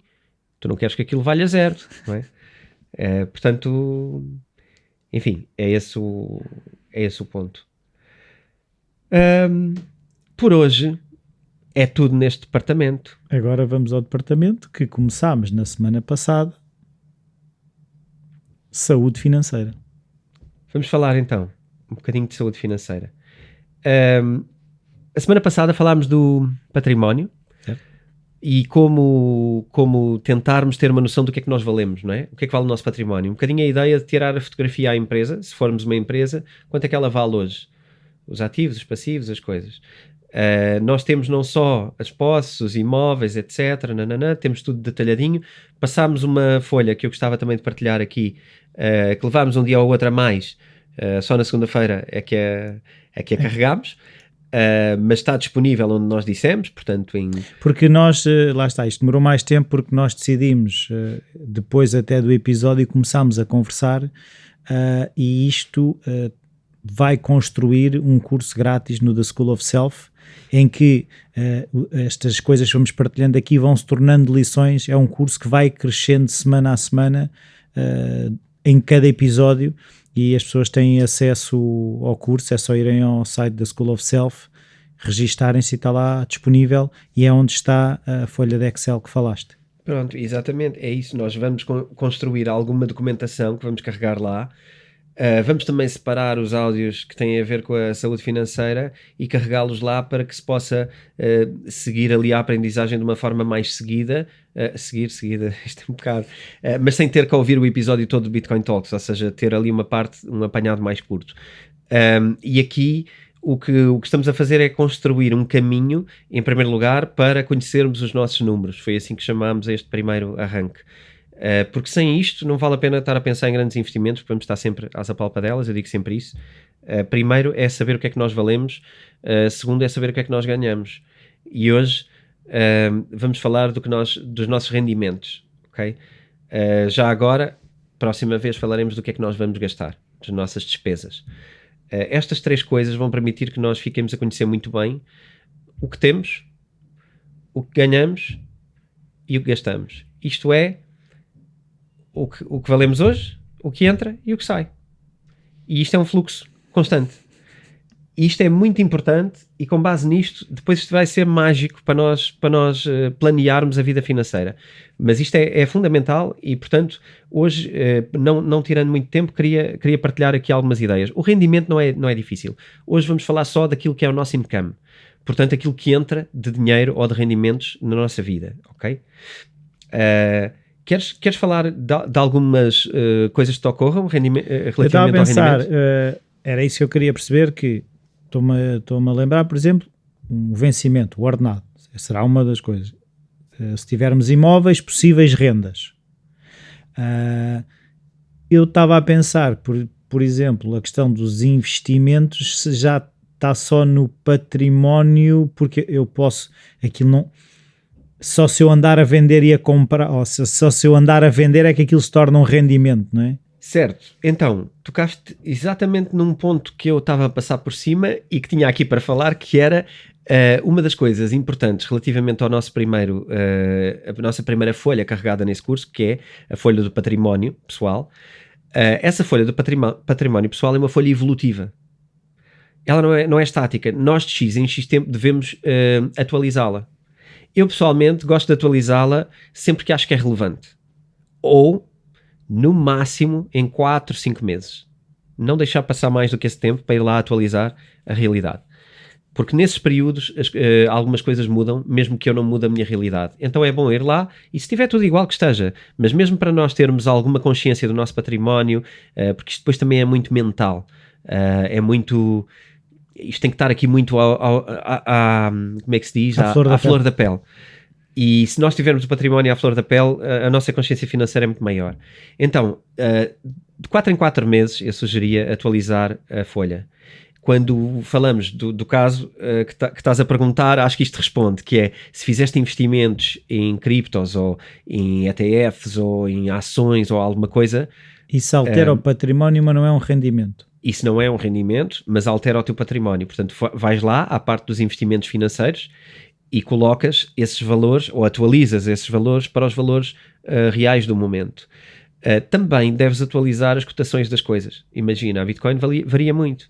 Se tu tens uma Bitcoin, no último ano, tu já tiveste 10 mil euros, 70 mil euros, não, 70 mil não, já tiveste 10 mil, 20 mil, 30 mil, 40 mil, 50 mil, quer dizer, convém atualizar esse valor, porque esse valor é uma fotografia do momento, portanto, de 4 em 4 meses, pelo menos, variar isso. Mas, por exemplo, esse fecheiro gravas com data, ou o fecheiro é o mesmo e vais mexendo? O que eu faço eu não mexo. Porque, uma vez que é fotografia... Não, porque tu queres o histórico, tu não queres deitar fora o histórico, porque isto vai ser importante no futuro. Então podes criar folhas dentro do fecheiro. Não? Podes criar folhas, ou podes criar uma tabela evolutiva vertical. O nosso ficheiro, creio que ocupa 3 ou 4 linhas verticais de um Excel. O que eu faço é fazer uma barra e a seguir repito o ficheiro com uma data diferente em cima. O ficheiro que nós carregamos tem uma data, tem a data de outubro. O que eu sugiro é copiarem para a frente e repetirem o ficheiro, as colunas, é fazer copy-paste daquelas colunas, portanto selecionar todas, copiar, colar à frente, para termos horizontalmente o nosso património evolutivo. Isto vai-nos permitir, de 3 em 3 meses ou 4 em 4, até começarmos a ter um histórico de ver se o nosso património pessoal está a subir, se está a descer, se está a manter, o que é que estamos a fazer na verdade. O que é que subiu e o que é que desceu, perceber, ok, tenho que agir sobre isto, tenho que... Temos totalizadores por segmento. E podemos perfeitamente perceber, tipo, olha, a minha liquidez, que estamos a falar, por exemplo, de depósitos à ordem, dinheiro em casa, o que for, a minha liquidez aumentou. Mas olha, os meus investimentos financeiros diminuíram. E aqui, porquê? Porque olha, não é porque eu tirei de lá dinheiro, se calhar é porque eu tinha Tesla e a Tesla desvalorizou X, se calhar é porque eu tinha um investimento qualquer financeiro e aquilo desvalorizou. Ou se calhar eu juntei algum dinheiro em liquidez e agora a liquidez vai baixar no mês que vem, mas a minha liquidez foi investida, vai para os investimentos. Então saiu daqui e entrou ali. O património total é parecido, mas tu alocaste percentagens diferentes dentro da tua carteira. Nós depois vamos detalhar estas coisas com calma, mas isto é só para ter uma ideia de que o nosso dinheiro ali entra e sai em gastos, o património é o total, subidas e descidas são a nossa posse total. Agora, há deslocações dentro do património. Se comprarmos um carro e vendermos o carro anterior, se vendermos um carro que valia 10 mil e compramos um de 50 mil, o património total pode ser parecido. Mas de certeza que temos menos dinheiro disponível e de certeza que temos um valor maior na coluna das viaturas, nas linhas das viaturas. Portanto, depois cada um evolui à sua maneira. Portanto... Sim, e é até a questão, se compraste o carro porque tinhas dinheiro, se tiveste que pedir um empréstimo... Sim, também temos lá uma coisa que eu aproveito para explicar um bocadinho, isto fica como retroativo, que é, alguns bens são um saldo entre... aquilo que o bem vale no mercado se o vendermos hoje e aquilo que ainda devemos desse bem. Por exemplo, se compramos um carro... também. Por exemplo, a habitação. Se compramos um carro por 10 mil, mas pedimos um crédito de 5 mil e estamos a dever 5 mil, o nosso valor, está lá uma linha que nos diz valor de mercado menos dívida nesse bem. Isso é muito fácil. Aqui é difícil, ouvindo é difícil e vendo é difícil, mas quem abrir a folha ao mesmo tempo vai perceber que isto é muito fácil. No caso das casas, eu separei, então temos o ativo, o bem, e temos para colocar expressamente o valor de mercado e expressamente o valor de dívida. A conta do bem é automática, não precisam preencher, portanto, basta preencher quanto é que vale uma casa igual à minha hoje e quanto é que eu ainda devo ao banco. Aquilo vai fazer um saldo automático entre os dois e apresentar o valor da casa, e só esse é que está a contar para o património, ok? Só isso é que é património. Quando devemos dinheiro, é património a menos. Quando temos proveito, é património a mais. E onde é que entram os rendimentos agora? Os rendimentos são uma folha diferente, que não vai para ali, porque aquilo é uma fotografia do momento. Os rendimentos entram para uma conta de exploração de entra e sai. E os rendimentos jogam em positivo ao mesmo tempo que os gastos e as despesas jogam em negativo. E daqui é que há de sair uma coisa que há de, no longo prazo, entrar no património, ok? Mas para já vamos nos concentrar na folha simples hoje, que também não temos muito tempo, mas vamos nos concentrar na folha simples, que é o rendimento. Não há assim tantas fontes de rendimento. Já falámos aqui, tu começaste a introduzir algumas. Basicamente o income é o dinheiro que nós conseguimos por mês captar. E eu se calhar queria só tocar aqui algumas nuances que podem dar dúvidas às pessoas. O salário parece-me evidente, toda a gente vai colocar com facilidade o salário como income. Rendas de casas ou de imóveis que tenham alugados, rendas de outro tipo que sejam coisas garantidas. Uma renda é uma coisa repetida no ano e portanto deve ser registada dessa maneira, são certezas ou quase certezas. Atenção aqui que tanto salários como rendas têm que ser divididos em 12 meses, ok? Não vamos dividir em 14. Muita gente tem 14 salários ao ano. Vamos tentar fazer o total de 14 dividir por 12, ok? Vamos somar os 14, dividir por 12 e colocar só por mês. No mês. Porque depois, no fim da conta, isto é relativamente relevante. Temos algumas outras fontes de rendimento, e aqui para evitar alguns erros. Em primeiro lugar, queria dizer que existe um grande erro de acharmos que sermos ricos é termos esta coisa grande, o rendimento, esta coisa do rendimento num valor alto. Isso não é sempre verdade. Muitas vezes a nossa verdadeira riqueza não é o número que recebemos ser alto. É o património? É a relação entre o número que recebemos e o número que gastamos. Claro. E aquilo que fazemos quando transformamos isto no património. Porque é muito fácil de uma pessoa que ganha menos ter muito melhor património do que uma pessoa que ganha mais. É muito fácil. Sim, se eu tiver um ordenado de 3.000 euros e tiver despesas 2.978, ou uma pessoa que recebe 1.000 euros e tem despesa 200, é fácil. É o chapa ganha, chapa gasta versus o que poupa. E acima de tudo não é só o que poupa, é também o que sabe investir, não é? Porque depois vamos falar desse equilíbrio. Porque dos tais 800 eu posso pegar nesses 800 que sobram, investir, transformar, aumentar o meu património. Exatamente. E a pouco, se calhar é 1.000 por mês, depois é 1.100, depois é 1.200, depois é 1.300. O que conta é subir lentamente o património e não tanto a questão do eu quero ganhar muito agora, porque não é por aí. Normalmente estamos focados na coisa errada. O património é o que nos faz... Porque eu agora estava a pensar, até em termos de comportamento, o facto de eu ganhar dinheiro rápido, a probabilidade de eu gastar rápido é muito maior. Sim. Porque claro. Aquela ideia de eu estou a ganhar 3 ou 4 mil euros, eu facilmente agora, para o mês que vem mais 3 ou 4 mil euros, eu agora estou... É uma grande verdade e esse é um dos pontos fundamentais que nós havemos de reforçar, que é a relação com o dinheiro. Uma pessoa que ganha muito e gasta muito tem uma relação diferente com o dinheiro, como é óbvio, de uma pessoa que ganha pouco e gasta pouco, não é? Para eles o dinheiro significa coisas diferentes. E aquilo que eu pretendo ao trazer estes assuntos para cada pessoa registar e ganhar consciência é perceber que relação é que tem com o dinheiro. Quem é que nós somos neste circuito, neste fluxo? Nós podemos ser qualquer um deles, nenhum está errado, não tem que estar errado, mas temos que saber qual. que é para depois, quando for a parte do investimento... Quando estamos a tomar decisões. A tomar decisões, porque depois as decisões tornam-se mais automáticas. Portanto, por piada, o grande erro de achar que ser rico é ter o rendimento alto, e agora vamos falar do grande erro de achar que não é importante ter um rendimento alto para ser rico. Porque claro que é. Claro que é. Claro que temos que ter rendimentos altos para juntar um património mais rápido. Okay? Temos que encontrar fontes de rendimento. Portanto, isto não é encorajar as pessoas a não, trabalha pouco e ganha pouco porque depois há aqui uma forma.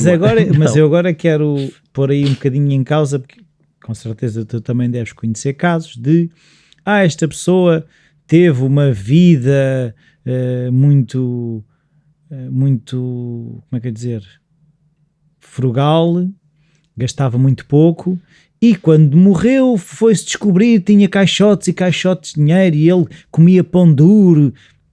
A questão é perceber até que ponto é que esta acumulação de património e essa questão de, ok, o objetivo é ir acumulando, mas o que é que isso significa de o meu dia-a-dia e a minha qualidade de vida no dia-a-dia contrastando com esse acumular a longo prazo. Isso é uma das chaves da vida, não é? Dos pensamentos que temos que ter na vida, e eu acho que é uma das chaves da felicidade, é sabermos que tipo de vida queremos ter, quais são...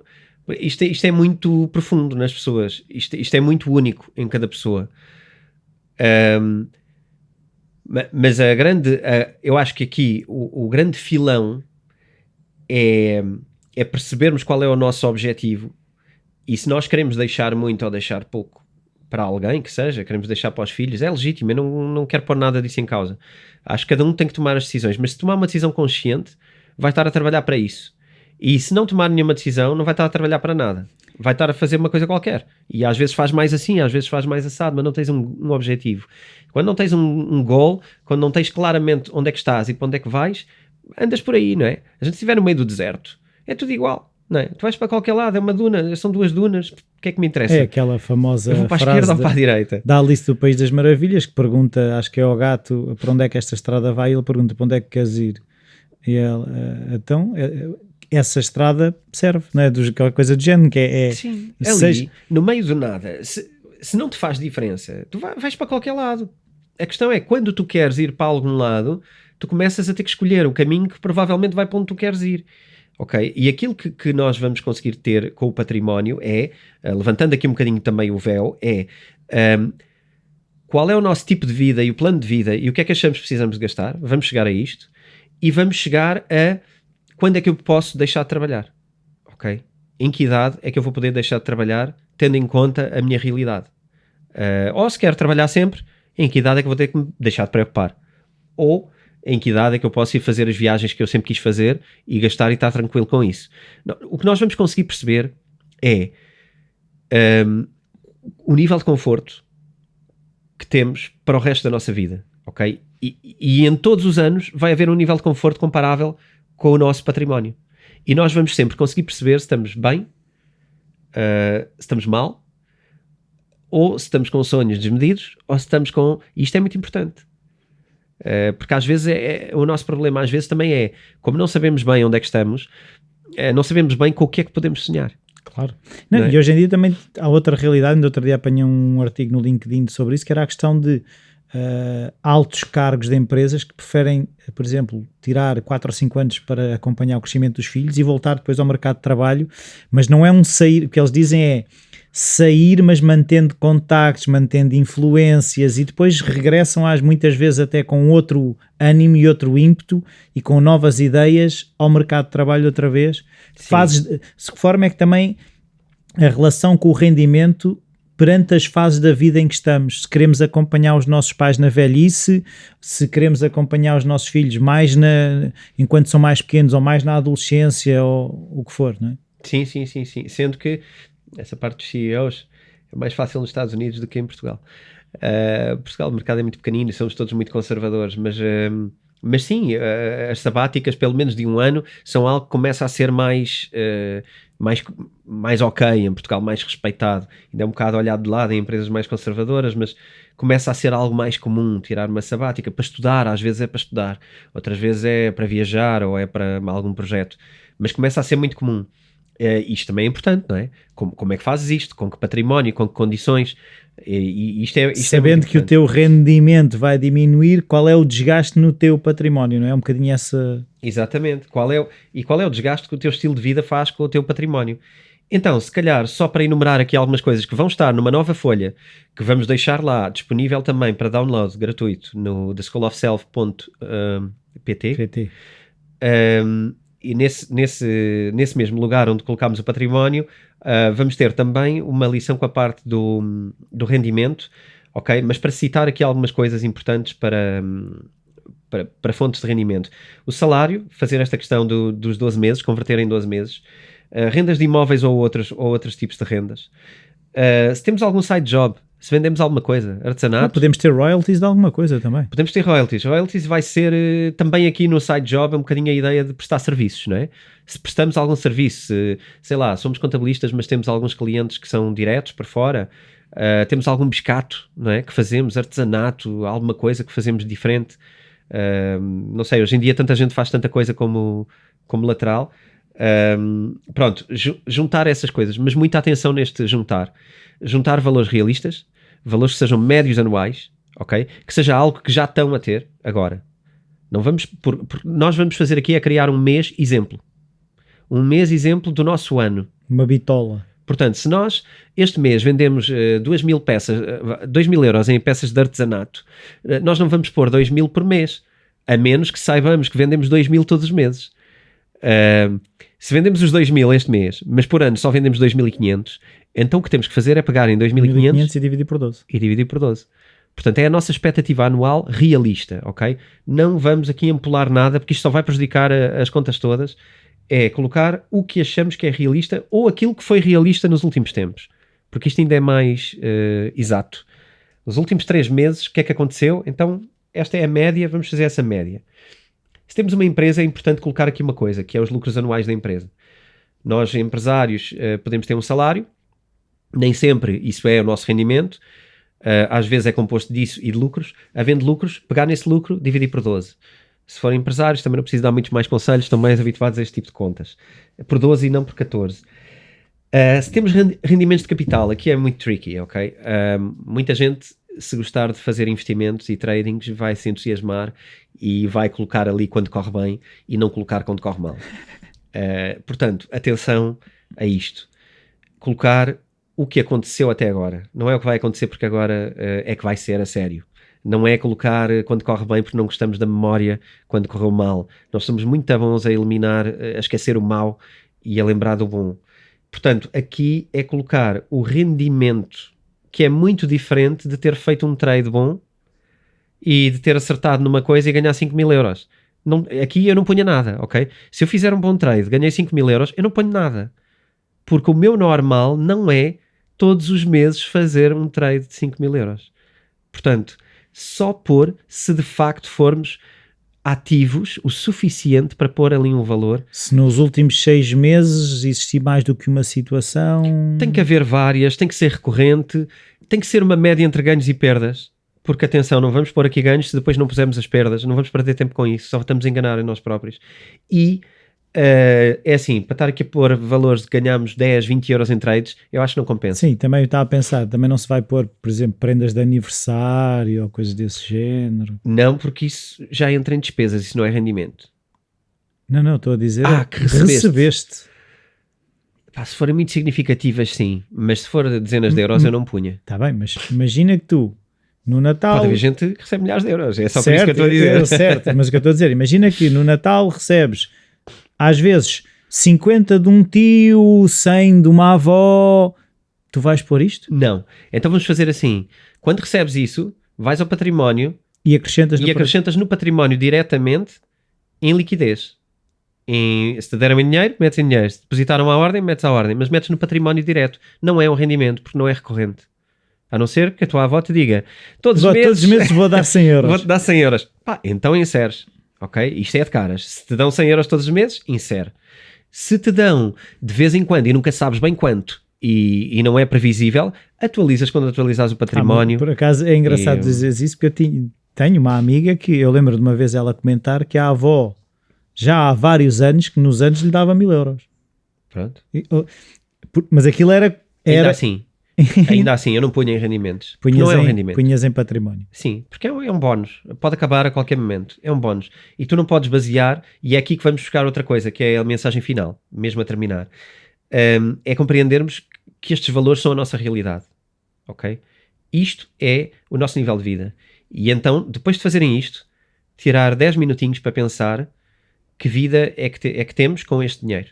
O que é que gastamos? O que é que posso fazer? O que é que podemos ou não fazer? Se não gostamos muito do nível, o que é que podemos fazer para melhorar isto? E é isto que nos vai lançar depois para outras coisas maiores, mas... Temos que começar por aqui. 10 minutos no fim, a olhar para aquilo, muita calma, a olhar para todos e ver, ok, este é o meu rendimento, que vida é que eu consigo ter com isto? Isto é parecido ou não com a vida que eu gostava de ter, que eu imaginei ter? O que é diferente? Eu até sugeria, não estava planeado, mas eu agora até sugeria escrever um bocadinho este desabafo à frente. Notas. O que é que eu concluo aqui? Que coisas é que eu gostava? O que é que eu sinto quando leio isto? Exatamente. O que é que eu estou a sentir? Porque o dinheiro é emocional, nós também já referimos isso algumas vezes, e se calhar esse exercício de materializar essas emoções ali ao lado dos números também pode ser bastante interessante. E eu estou a dizer isto num ponto não satisfeito, porque muitos de nós somos muito, queremos muito na vida, não é? Mas pode ser o contrário, que é como é que isto me deixa feliz, não é? E o que é que eu sinto pode ser isto, que é, os meus rendimentos são muito fixes, tipo, está tudo bem. Se calhar há muitos stresses que eu às vezes me ponho, se calhar não são justificados. Há um lado muito importante que é o nosso stress do achar que estamos sempre a perder. E o Variações é muito bom nessas músicas. Estou bem onde não estou. Exatamente, é sempre a perder, não é? E é muito importante, quando olhamos para o rendimento, também saber fazer este lado, que é, espera lá, se calhar está aqui uma coisa boa. Aqui não vamos pensar, mas eu gasto com... Aqui não podemos estar a pensar, mas eu estou a gastar com o colégio dos meus filhos, mas eu estou a gastar muito em roupa, mas eu gastei muito na viagem do ano passado. Aqui não podemos pensar nisso. Aqui só olhamos para aquele número e é pensar quão bom ou quão difícil é a vida com este número. Ok? Não vamos pensar em dramas das despesas, só rendimento. E acho que já temos aqui muita tarefa para pensar. Vamos trabalhar este ficheiro, vamos disponibilizá-lo. E se de saúde financeira é tudo? Sim. Se não tiveres perguntas... Não, era só isso. E então, Bitcoin Talks, para a semana cá estará, com mais a sua rubrica de saúde financeira, e vamos ver se até ao fim do ano fica tudo aí milionário com o Bitcoin. Vamos ver. Adeus, até para a semana. Tchau, até para a semana.